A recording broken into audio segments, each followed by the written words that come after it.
Bienvenidos, queridos amigos y hermanos en Cristo, a este espacio de la Iglesia Evangélica Bautista Shalom de la ciudad de Yum, aquí en la República Oriental del Uruguay.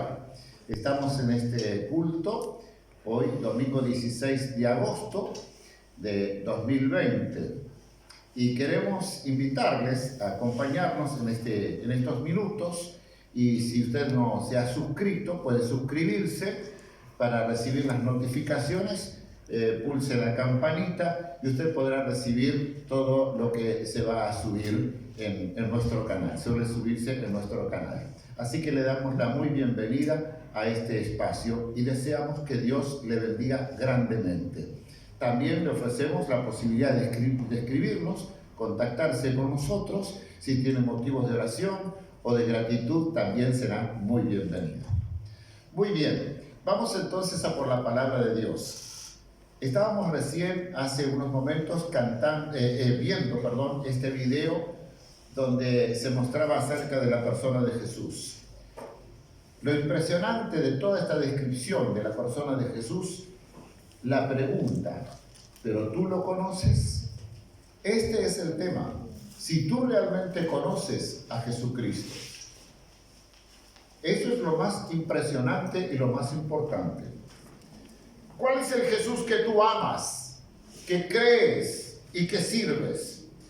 Yo quiero invitarles hoy a tener varias lecturas que posiblemente ustedes pueden después, mirando el video en sus casas, pueden tomar nota, y si no tienen ahora para tomar nota de las citas, para no estar buscando desesperadamente en sus Biblias. Pero voy a leer muchos versículos bíblicos en esta tarde. Primeramente voy a comenzar para dar una base a toda mi presentación, en 2 Corintios capítulo 3, versos 14 al 17. El apóstol Pablo está hablando, haciendo referencia a los judíos, pero el entendimiento de ellos, de los judíos, se embotó, porque hasta el día de hoy, cuando leen el antiguo pacto, les queda el mismo velo no descubierto, el cual por Cristo es quitado. Y aún hasta el día de hoy, cuando se lee a Moisés, el velo está puesto sobre el corazón de ellos. Pero cuando se conviertan al Señor, el velo se quitará. Porque el Señor es el Espíritu, y donde está el Espíritu del Señor, allí hay libertad. Amén. Muy claro la explicación de Pablo de por qué los judíos no pueden entender, no pueden ver en la persona de Jesús al Mesías prometido. Para el convertido a Dios, el nacido de nuevo, cuando digo convertido a Dios, nacido de nuevo, es lo mismo, pero realmente ha nacido de Dios, entonces esto es clarito, es comprensible todo, porque se cumple la promesa de Jesucristo de que cuando vendría el Espíritu Santo les revelaría todo, les enseñaría todo. Y eso acontece en los hijos de Dios. Alabado sea el nombre del Señor. Mi oración siempre es que el Espíritu Santo, mi oración diaria a Dios, Señor, empezando por mi propia casa, mis propios hijos, mis propios nietos, Señor, que el Espíritu Santo les revele a Jesucristo, que les revele a Jesucristo, a toda persona, porque solamente el Espíritu Santo lo puede hacer, pues solo Él puede escudriñar, convencer, transformar los corazones. Yo no puedo hacerlo, y tú tampoco puedes hacerlo. No podemos entrar en el corazón de nadie, solamente el Espíritu Santo puede hacerlo. Moisés comunicó a Israel que Dios levantaría un profeta de entre ellos que les hablaría la palabra de Dios y que deberían oírlo. Este versículo ustedes lo pueden leer en Deuteronomio 8:15. Y tanto Pedro como Esteban, en el libro de los Hechos, Pedro está predicando después de Pentecostés y Esteban cuando está siendo golpeado, apedreado, injuriado, ellos hicieron mención de esta promesa de Dios a Moisés. Relacionaron esta profecía justamente con la persona de Jesús. A lo largo de la historia bíblica se nos habla todo el tiempo de la venida del Mesías. Se nos habla de sus atributos y se nos habla de su obra. El pueblo siempre ha esperado con expectativa, esperó y aún digo ha esperado porque hay judíos que todavía están esperando la venida del Mesías. Con expectativa esa venida, pero cuando Jesús vino, no colmó esas expectativas porque el concepto de Mesías, yo considero que el concepto de Mesías se había deformado con el paso del tiempo, transformado en lo que yo he llamado, y como ustedes suelen oír de mí, en aquella religión a mi manera. El pueblo fue transformando este concepto hasta llegar a cada uno a creer en un Mesías a su manera de ver las cosas y de comprender. Rechazaron el plan, el pueblo de Israel rechazó el plan y la manera de Dios de hacer las cosas. Y todos los profetas lucharon. Yo no sé, yo creo, firmemente creo, que la mayoría de los cristianos no están leyendo el Antiguo Testamento. Porque, eso es viejo, y hay cosas horribles. Ay, qué horrible las muertes, qué horrible esto. Hay creyentes que hasta juzgan a Dios por todo lo que permitió que pasaba. Y se limitan a leer salmitos o el Nuevo Testamento. Ojo, porque para entender el Nuevo Testamento hay que conocer el Antiguo Testamento. Y cuando leemos el Antiguo Testamento vemos a los profetas, por ejemplo, que amo a los profetas del Antiguo Testamento, ¿no? Miles de años tratando de llevar al pueblo a una comprensión clara del Mesías, pero el corazón de ellos era duro. Siempre han resistido al Espíritu Santo. El corazón de ellos se interpuso al de Dios. Los profetas, bien que insistieron, siempre en una verdadera conversión a Dios y no a medias. Siempre pasaba esto. Los profetas siempre estaban llamando a una conversión verdadera, de todo corazón, pero siempre eran conversiones simuladas. Siempre era medio livianito nomás.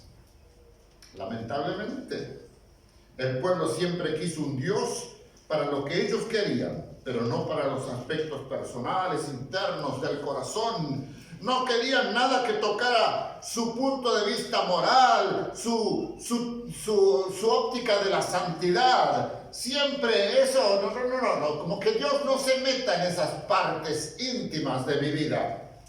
Y esto no es novedoso, porque hoy es igual. Es igual. La mayoría quiere un Jesucristo que obre en su cuerpo, que obre solamente en la parte de la carne, esta carne que es temporal, en lo económico, pero no en el corazón, que es la raíz de todas las cosas. Jesús, ¿se acuerdan cuando Jesús habló? Porque la gente dice, esto, porque las manos inmundas que tocan esto y que con las manos sucias tocan el alimento. Y Jesús dijo, miren, no se preocupen demasiado por eso, porque lo que entra por la boca no contamina, sino lo que sale del corazón, los malos pensamientos, las malas acciones. Eso es lo que necesita un cambio. En Juan 1, versículo 11 al 13, el evangelista dice, a los suyos vino, hablando de la venida de Jesús, y los suyos no le recibieron, mas a todos los que le recibieron, a los que creen en su nombre, les dio potestad de ser hechos hijos de Dios, los cuales no son engendrados de sangre, ni de voluntad de carne, ni de voluntad de varón, sino de Dios. Estos son los nacidos de Dios. Ahora bien, lo rechazaron, porque dice que a los suyos vino, a los suyos no lo recibieron, el pueblo judío. Lo rechazaron porque ellos, como Jesús mismo se confrontó con un grupo religioso, le dijo: ustedes ignoran las Escrituras. Pero ¿cómo se las sabían de memoria? Ellos ignoraron las Escrituras y elaboraron el plan de un Mesías a su gusto y conveniencia. Les he explicado en otras oportunidades que los judíos, los escribas, los que transcribían las Escrituras, ponían siempre comentarios. Y luego Jesús mismo dice: ustedes han dejado las Escrituras para seguir sus tradiciones. O sea, elaboraron un pequeño libro con la interpretación de los mandamientos, de las leyes, pero dejaron la ley misma. O sea, esto aconteció que entonces se alejaron del espíritu de la ley y siguieron lo que cada uno creía a su manera. Hoy me temo que puede pasar algo similar con lo que está viendo, con toda esta renovación de versiones y versiones y versiones nuevas. Y vamos a la librería y cada vez que voy a la librería encuentro que hay Biblias nuevas. Porque está la Biblia para el hombre, la Biblia para la mujer, la Biblia para los jóvenes, la Biblia para los niños, la Biblia para los padres ocupados, la Biblia de... Oh, madre mía, tenemos Biblia hasta para los perritos vamos a tener pronto. Y que la Biblia ilustrada, y que la Biblia esto, y que la Biblia lo otro, y que la Biblia aclarada, y que la Biblia actualizada. Tenemos un mundo de versiones. Los otros días escuchaba a un pastor que decía: me gusta esta versión porque dice tal palabra. Y esa palabra en esa versión no me calza demasiado en el original. Pero es la palabra que suena lindo al oído. Plenitud, plena, plena. Y no dice plena. Bueno, cada uno agarra para donde quiere. Dije, esto no es novedoso. La mayoría quiere un Jesucristo que obra en la carne, lo dije ya. Y leímos Juan 1, 11 al 3. Dije que rechazaron al Mesías, tal como está escrito en las Escrituras. Descrito en las Escrituras. Prácticamente el concepto en el pueblo judío se limitó a un Mesías político. Y ustedes lo saben. Porque ellos lo que querían, y de ahí porque se levantaban siempre los falsos Mesías, todos querían sacarse a Roma de encima. Un Mesías militar. Qué difícil se tornan las cosas, mis hermanos amados, cuando pasan los años y no se mantiene uno apegado a Dios y a su palabra. Qué difícil se tornan las cosas. Yo he pensado mirando hacia atrás y veo, Señor, pero Señor, gracias, solamente por tu gracia. He transitado tantos años en tu camino y he mantenido, por tu gracia, Señor, mantener la fe, mantener el apego a la Escritura y no dejarme llevar, arrastrar por todas las correntadas modernistas que alejan la fe de las personas del Cristo bíblico. Suceden transformaciones, degeneración de la revelación de Dios, de la doctrina, de la teología bíblica, porque van acomodando a Dios a su mentalidad humana perversa y corrupta. Los otros días escuchaba a un pastor en Norteamérica hablando acerca de la gran influencia que han tenido en los últimos tiempos estos famosos cantantes que han torcido, han degenerado totalmente la teología y la doctrina bíblica a través de las alabanzas tan cautivadoras, pero que han alejado de la fe genuina. Y ellos mismos hoy, y no voy a mencionarlos esta noche, si ustedes quieren saber, después me lo preguntan. Ellos mismos hoy no están transitando el camino del Evangelio. Pero sus canciones siguen siguen destruyendo la fe genuina. ¿No dice la Escritura que Dios es el mismo ayer, hoy y por los siglos? ¿No dice la Escritura que en Él no hay mudanza ni sombra de variación? Que esto lo dice allí en Santiago 1:17. Dice: toda buena dádiva y todo don perfecto desciende de lo alto, del Padre de las luces, en el cual no hay mudanza ni sombra de variación. En Hebreos 13:8 dice: Jesucristo es el mismo ayer, hoy y por los siglos. Y sigue hablando acerca del tema de los judíos que cambian las cosas. Pero qué maravilla que siempre ha habido y hay personas que, apegados a las Escrituras, entienden en Jesús y esperan en Jesús con sinceridad y sometimiento. Esto es maravilloso. Esto es lo que la Biblia llama el pequeño remanente de los que confían en el Señor. Bien, yo quiero mencionar, abuelo de pájaro, algunos de ese remanente que esperaban al Mesías en el verdadero concepto de la palabra. En Lucas 2, 25, 26 encontramos que estaba, cuando llevan a Jesús al templo, estaba Simeón y también la anciana Ana. Dice que esperaban la consolación de Israel, esperaban al Mesías. Y cuando Simeón lo vio, el Espíritu Santo lo tomó, porque el Espíritu Santo le reveló: este es el Señor, este es el Mesías. Y por allá viene Ana, y también Ana tenía más de 100 años. Y también dice que salió a publicar y a hablar a todos acerca del niño, porque el Señor les reveló: este es el Mesías. Y no estuvieron equivocados. En Juan capítulo 4, aquella mujer samaritana de muy cuestionada moral, pero que tenía su concepto religioso ahí más o menos, quizás hasta un cierto prejuicio religioso, porque quiso discutir con Jesús. Cuando Jesús le dice: ¿verdad has dicho en esto? Porque 5 maridos has tenido y el que ahora tienes no es tuyo. Me parece que eres profeta. Dice: cuando venga el Mesías, el Cristo, Él nos hablará, nos enseñará todas las cosas. Ella sabía que el Mesías haría tal cosa. Bueno, Jesús se le presenta y dice: yo soy el que habla contigo. Tremendo. De los que menos hubiéramos esperado. Solamente voy a mencionar esto, nada más. Allí hubo convicción y fe acerca de la persona de Jesús.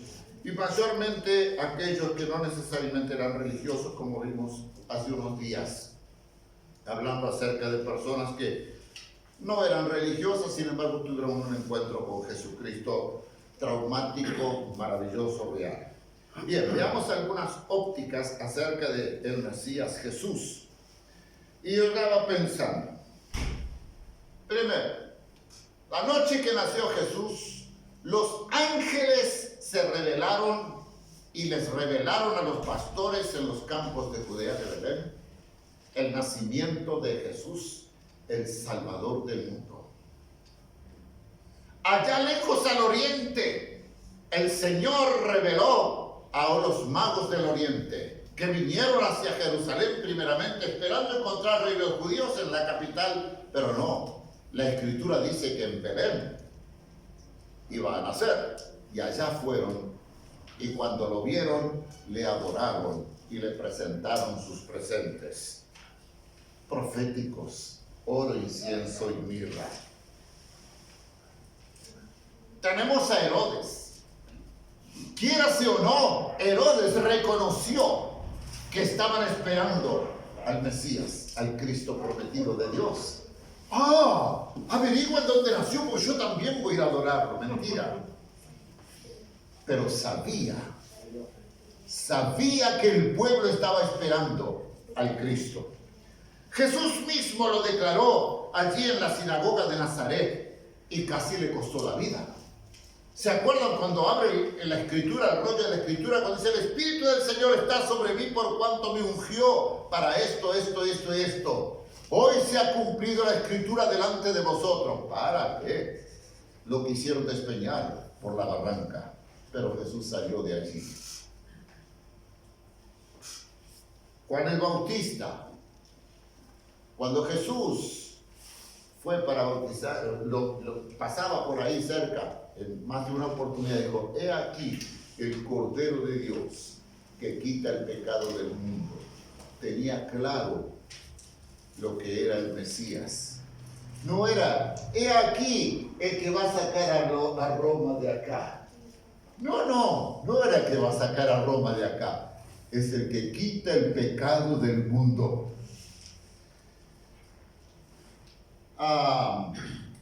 Allí, como leímos al comienzo, en Juan, tenemos a Felipe que le dice a Natanael: hemos hallado a aquel del cual Moisés y los profetas hablaron. Estaba refiriéndose a Jesús, el Mesías. Pedro, en el capítulo 2 del libro de Hechos, también dice en su mensaje: este a quien ustedes han crucificado, Dios le ha hecho Señor y Cristo. Es el Mesías. Pablo, en el capítulo 9 de Hechos, cuando después de haberse convertido, de haber tenido ese encuentro tremendo, personal con el Señor Jesucristo, dice que empezó a predicar y se esforzaba tratando de convencer a la gente que Jesús era el Mesías, el Cristo. Voy a leer Colosenses capítulo 1, si quieren abrirlo, Colosenses 1, 15 al 20. Dentro de todas las escrituras maravillosas del apóstol San Pablo, que con gran altura, con una cultura tremenda, con un lenguaje magnífico, escogí entre todas esta, cuando se refiere a la persona del Hijo de Dios. 1.15 de Colosenses. Él, refiriéndose a Jesucristo, es la imagen del Dios invisible, el primogénito de toda creación, porque en Él fueron creadas todas las cosas, las que hay en los cielos, las que hay en la tierra, visibles e invisibles, sean tronos, sean dominios, sean principados, sean potestades. Todo fue creado por medio de Él y para Él. Y Él es antes de todas las cosas, y todas las cosas en Él subsisten. Y Él es la cabeza del cuerpo, que es la iglesia, el que es el principio, el primogénito de entre los muertos, para que en todo tenga la preeminencia. Por cuanto agradó al Padre que en Él habitase toda plenitud, y por medio de Él reconciliar consigo todas las cosas, así las que están en la tierra como las que están en los cielos, haciendo la paz mediante la sangre de su cruz. Gloria sea a nuestro Cristo. Vamos a 1 de Juan 1, 1 al 4, casi al final de las Biblias. El apóstol Juan dice: lo que era desde el principio, lo que hemos oído, lo que hemos visto con nuestros ojos, lo que hemos contemplado y palparon nuestras manos tocante al verbo de vida, porque la vida fue manifestada y la hemos visto y testificamos y os anunciamos la vida eterna, la cual estaba con el Padre y se nos manifestó. Lo que hemos visto y oído, eso os anunciamos, para que también vosotros tengáis comunión con nosotros, y nuestra comunión verdaderamente es con el Padre y con su Hijo Jesucristo. Estas cosas os escribimos para que vuestro gozo sea cumplido. Amén. En el bautismo de Jesús encontramos en el Evangelio, por ejemplo, de Mateo 3:17, que el Padre mismo habló desde el cielo. ¿Qué fue lo que dijo? Este es mi Hijo amado, en quien tengo complacencia. Y nos vamos a un tiempo después, en Mateo 17, verso 5, en la ocasión de la transfiguración, cuando aparecen con Jesús Moisés y Elías, la misma voz vuelve a hablar diciendo, este es mi Hijo amado, en quien tengo complacencia, pero a él oíd, que es tremendo. En Filipenses capítulo 2, otra lectura acerca de Pablo, de la pluma de Pablo, capítulo 2, verso 9. Por lo cual también Dios también le exaltó hasta lo sumo, refiriéndose a la persona de Jesucristo, y le dio un nombre que es sobre todo nombre, para que en el nombre de Jesús se doble toda rodilla de los que están en los cielos y en la tierra y debajo de la tierra, y toda lengua confiese que Jesucristo es el Señor, para gloria de Dios Padre. Todos estos versículos que he tratado de leer, que es una muestrita, nada más, es con el fin de que te convenzas de quién es este Jesucristo.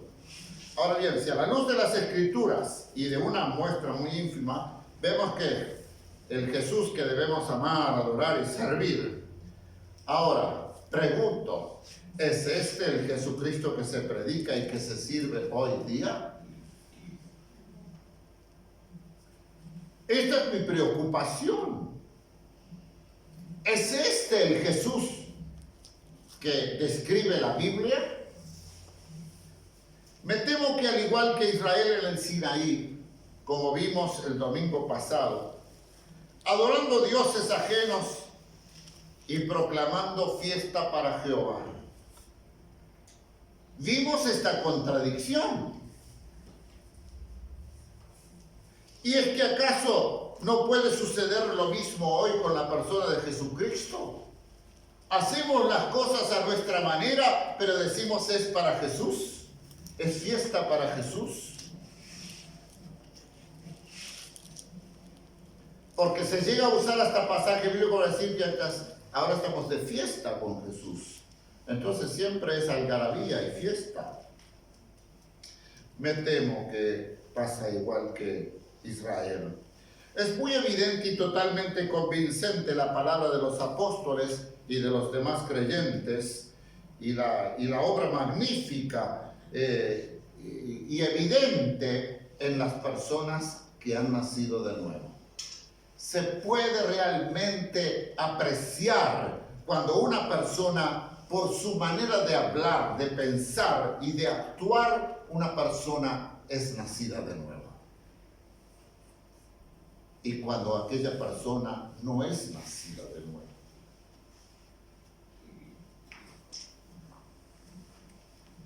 Jesucristo es el Señor y nada ni nadie puede sustituirlo. Nada ni nadie puede intentar apuntalarlo como si Él fuera insuficiente. Saben que hay tres enemigos que están siempre atentando, buscando a derrocar a Jesucristo de su trono en nosotros.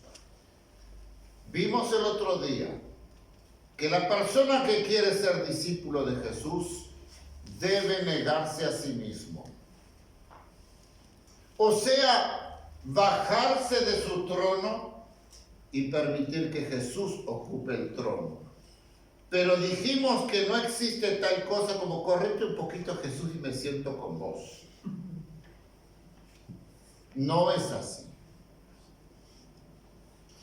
Ocupa el sillón, el trono, o no lo ocupa. Pero no podemos miti-miti.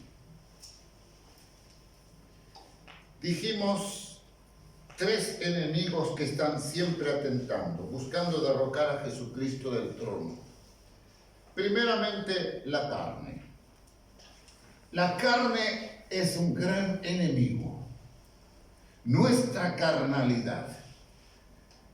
Santiago dice en el capítulo 4, versos 1 y 2, dice, pregunta, ¿de dónde vienen las guerras y los pleitos entre vosotros? ¿No es de vuestras pasiones las cuales combaten en vuestros miembros? Codiciáis y no tenéis, matáis y ardáis de envidia y no podéis alcanzar. Combatís y lucháis, pero no tenéis lo que deseáis porque no pedís. Quiero rescatar de aquí el espíritu de lo que está diciendo Santiago. El tema es las pasiones de la carne. Las pasiones de la carne. Nuestra carne quiere constantemente gobernar nuestra vida. Este cuerpo es débil. Y todo el origen de los problemas es esta carne caída. Pero lo más fácil cuando tenemos problemas es echar la culpa a los demás. Pero qué difícil es asumir que mi propia carne es débil. En Gálatas capítulo 5 tenemos lo que llama el apóstol Pablo, contrastándolo con el fruto del Espíritu, que son las obras de la carne. Creo que vale la pena tenerlo siempre presente. Manifiestas son las obras de la carne, verso 19 de Gálatas 5. Dice, manifiestas son las obras de la carne que son adulterio, fornicación, inmundicia, lascivia, idolatría, hechicerías, enemistades, pleitos, celos, iras, contiendas, disensiones, herejías, envidias, homicidios, borracheras, orgías y 17, conté 17, y cosas semejantes a estas.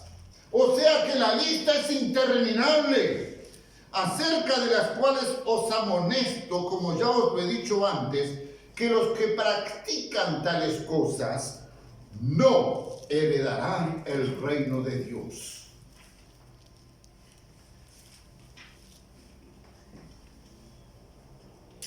Y saben que es impresionante el intento de un gran sector del cristianismo de reconciliar la carne con el espíritu.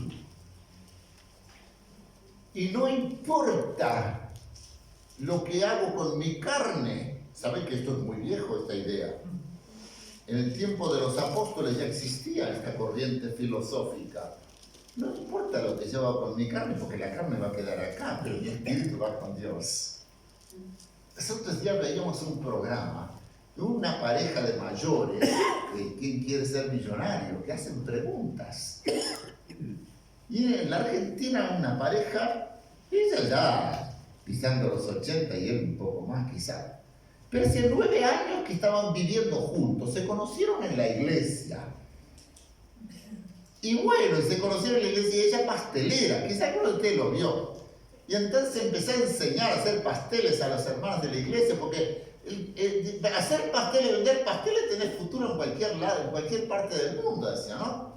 Y el Espíritu Santo, y daba testimonio abiertamente de que era creyente, y el Espíritu Santo y había llevado acompañantes creyentes de la iglesia, que todo el otro, pero estaban, y bueno, dice, según la plata que sacamos nos vamos a casar. Tan llenos del Espíritu Santo que estaban viviendo en concubinato 9 años. Y ya no eran nada chicos. Vieron que hay gente mayor que también cae en las garras de la carne.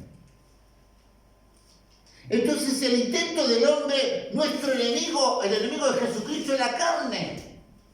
Pero el hombre quiere, los cristianos quieren hacer las paces, la carne con el espíritu. Y bueno, no pasa nada. Dios me va a perdonar después. El otro enemigo que tenemos es el mundo. Es el mundo. A mí me impresiona hoy cómo los cristianos se están metiendo en el mundo, no sé, dicen que para testificar. pero no veo resultados.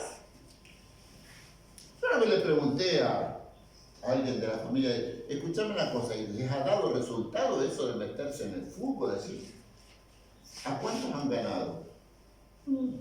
En San José pregunté lo mismo, porque tenía dentro del templo, del salón de culto, un mueble como aquel más o menos, lleno de copas, adentro del templo. Todas las conquistas del fútbol sala del equipo de la iglesia. Y resulta que los domingos no venían al culto los jóvenes porque iban a jugar al fútbol en el lugar de así. Venían los sábados. Entonces un día dije, acá tenemos dos iglesias, una sabatista y otra dominguista. Y digo, ¿han ganado a alguien con el fútbol? No. ¿Y entonces para qué sirve? Y así se meten otras. La política. Ustedes han escuchado a alguien. Yo lo que he visto es que la política se ha tragado a creyentes, pero no que creyentes hayan tragado a políticos. Porque en la época que yo estaba en el seminario y los años posteriores, cuando surge la izquierda, que aumenta el poder de la izquierda, perdimos una cantidad de pastores. La política se los tragó. El mundo se traga a los cristianos cuando nosotros nos regalamos. ¿Se acuerdan aquella anécdota de la chica que vino y le dice al pastor Spurgeon, pastor, estoy de novio? Ah, sí. Y bueno, ¿es creyente? No, pero yo lo voy a ganar para Cristo. Muy bien, vení para acá. Subite arriba del escritorio. Spurgeon era medio gordito. Y le da la mano y dice, levántame. Ay, pastor, ¿cómo voy a poder? Y él agarró y la tiró de golpe. Ay, pastor, se escandalizó. Así te va a hacer tu novio. Tú no lo vas a levantar a tu altura espiritual, pero él te va a tirar. Y eso es lo que acontece. Por lo general, el mundo te tira. Porque el mundo juega con nuestra carne, que es la que está luchando constantemente. Porque todos, dice el apóstol Juan en 1 Juan 2:16, porque todos, 6 o 16, ay, acá me falta un 1 o me sobra un 1, bueno, porque todo lo que hay en el mundo, los deseos de la carne, los deseos de los ojos y la vanagloria de la vida, no proviene del Padre, sino del mundo. 2:16 debe ser. Sí. 2:16. Miren, yo creo que vale la pena que cada uno de ustedes se haga un análisis en su propia casa acerca de estos deseos de la carne, deseos de los ojos y la gloria de la vida, que es un paralelismo con lo que fue la tentación de Satanás en el Edén a él. Exactamente. Hoy el mundo está batallando fuertemente con nosotros. Fuertemente. Muy fuerte. Demasiado fuerte. Y nosotros vamos cediendo, pero lo vamos acomodando, como la gallina acomoda los huevitos en su nido. Vamos acomodándonos. El proceso por el cual nosotros nos hacemos amigos del mundo. Miren, escribí esto. Primero, la amistad del mundo. ¿Cómo podemos conciliar luz con tinieblas? Hace muchos años una hermana me decía, ay sí, porque la verdad que yo tengo mejores amigos en el mundo que en la iglesia. Qué raro. Qué raro que no puedas tener amigos en la iglesia y tienes amigos en el mundo. Yo no puedo tener amigos en el mundo, tengo conocidos, pero no puedo intimar con ellos. No puedo hablar de cosas personales, profundas. Pero como algunos que abran todo su corazón a los incrédulos y a los hermanos, no. Ese es el proceso que empieza. Luego, segundo, la aprobación del mundo. En nuestra caída nos va encantando que nos aplaudan, que nos halaguen. Ah, pero sos esto, sos lo otro. Es la aprobación. Y a veces para llegar a la aprobación tenemos que descender de nuestros valores. Porque si nosotros nos presentamos tal como somos en nuestras convicciones cristianas, el mundo no aprueba eso. Si yo le digo, no, mi querido, no, yo no participo de eso porque yo conservo mi virginidad. Por ejemplo, no, pero no puedo ir allá porque a mi mamá no le gustaría. Y tu madre no tiene nada por qué saber esto. Y bueno, entonces está. Y así vamos, para tener aprobación. En tercer lugar, el amor al mundo. Comenzamos a amar al mundo y las cosas del mundo. Empezamos a sensaciones. Sensaciones. Cuarto, la conformidad con el mundo. Lentamente, inconscientemente quizá, no nos damos cuenta, pero vamos tomando la forma del mundo. Yo miro a veces la foto de las fiestas de los cristianos y todo eso. ¿Por qué tienen que hacer eso? Así como el mundo. Que pongan esas luces, que pongan esos arreglos, que pongan esto, que pongan lo otro, y que esto, que lo otro. ¿Por qué hay que copiar todo lo que hace el mundo? Pero vamos tomando su forma. Y en quinto lugar, la condenación con el mundo. Mañana se van a la eternidad con el mundo. No le echen la culpa al Señor. Por último, tenemos al tercer enemigo, que es la persona de Satanás. Y no es porque lo dejara en tercer lugar. No, acá no es primero, segundo, tercero. Todos son iguales. Pero el apóstol Pedro dice en primera de Pedro 5:8: sed sobrios y velad, porque vuestro adversario, el diablo, como león rugiente, anda alrededor buscando a quien devorar. Yo he escuchado muchas veces decir: no le tengan miedo al diablo, porque no dice que es un león. Es como un león. El diablo ya es como un león viejo que ya ni tiene dientes, no tiene ni colmillo, no te puede tocar, no te puede dañar. ¿Y te vas a creer eso? ¿Te vas a creer eso? ¿Que es un viejo león sin dientes y que no te va a hacer nada? Regálate nomás a ver lo que te va a pasar. Regálate nomás. Muchos creyentes se envanecen de su soy hijo de Dios y nada me tocará, que esto, que el otro. Y después caen como los mejores en las garras del diablo. Porque el enemigo ataca directamente al corazón a través del orgullo. Principalmente el orgullo. ¿Y a qué me refiero? Cuando vos le decís algo a un creyente, decir: pero hermano, ten cuidado, mira que estás entrando en el terreno. ¿Qué? Dice: yo soy grande, yo sé lo que hago. Ese orgullo, cuando no se le puede decir nada a las personas, porque todos lo saben lo que hacen. A mí no me va a pasar. Pero mira que cuando vos vas, yo ya vengo. Se le decía una vez a ver, mirá que yo también fui joven, yo sé lo que es esto, así que yo te aconsejo que tengas cuidado. Uno es anticuado. Pero que yo sepa, la carne sigue siendo igual que siempre. Tiene las mismas tentaciones. Hace miles de años o ahora, es igual. Es igual. Expresiones a mi manera. Yo creo el resultado de mi esfuerzo, porque yo sé lo que hago, yo trabajo, yo estoy. Todo eso refleja un corazón envanecido y no refleja la gloria de Dios.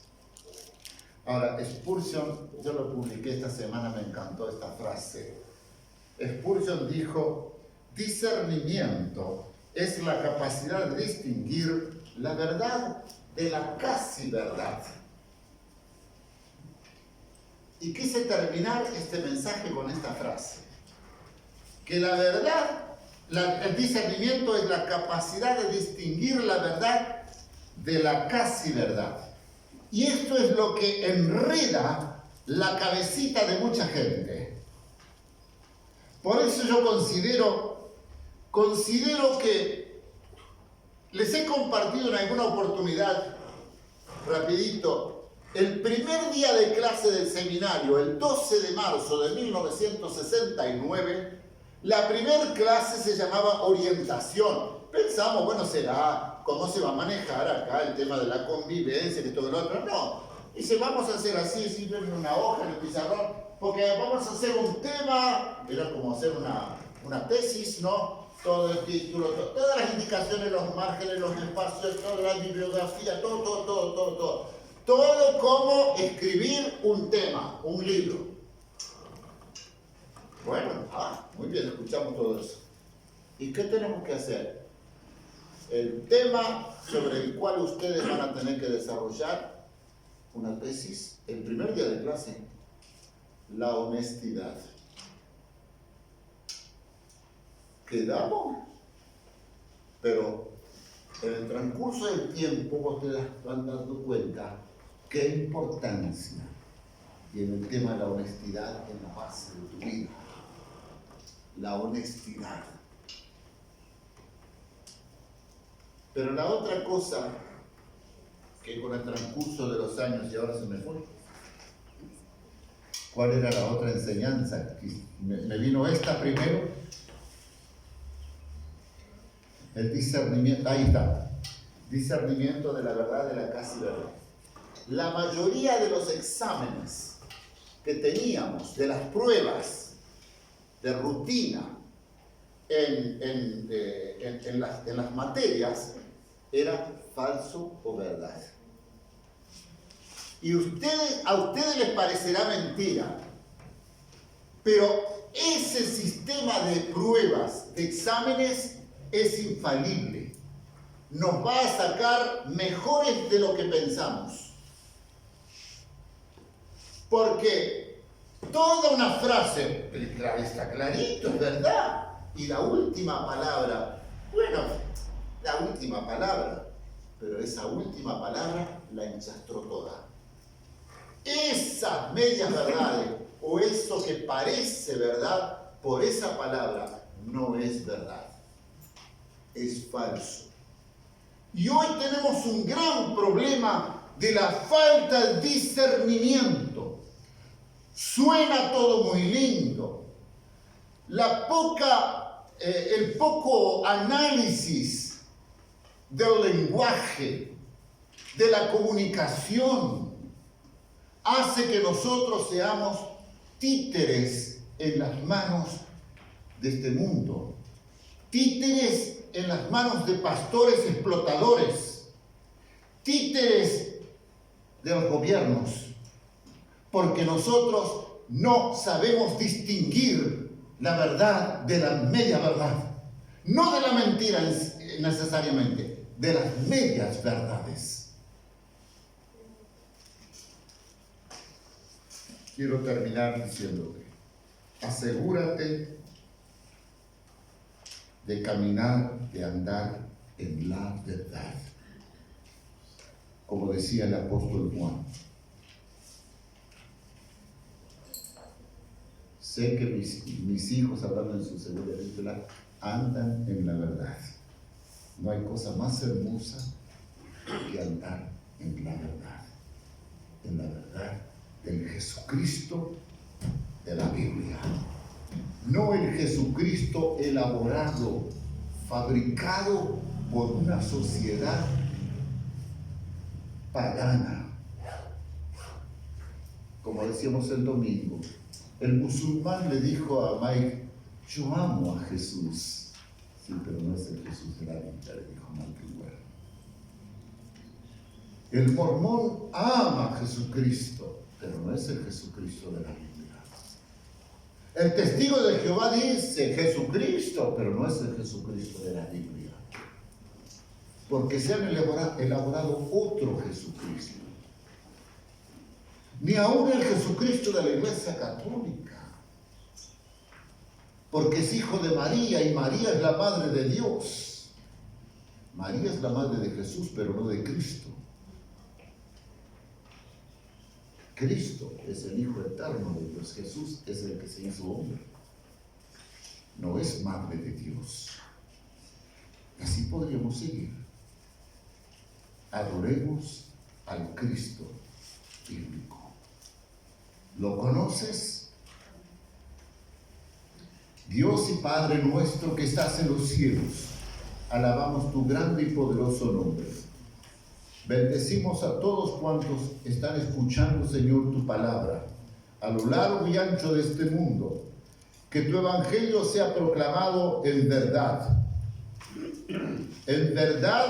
y fiel a tu palabra, y no a las sensaciones o gustos de la humanidad. Padre, perdónanos cuando nosotros podemos errar en la comprensión de las Escrituras. Te pedimos que el Espíritu Santo nos enseñe, nos revele y nos guíe a toda verdad. Y esta verdad es Jesucristo, tu eterno Hijo, Rey y Señor, por quien has hecho todo y para Él todo. Y ante Él se doblará toda rodilla y le proclamará Señor. Gracias te damos, Señor, por este tiempo de reflexión. En el nombre de Jesús. Amén.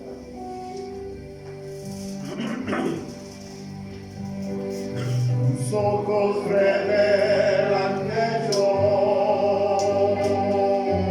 nada puedo esconder, que no soy nada sin ti, oh fiel Señor.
La gracia del Señor sea con todos ustedes. Amén.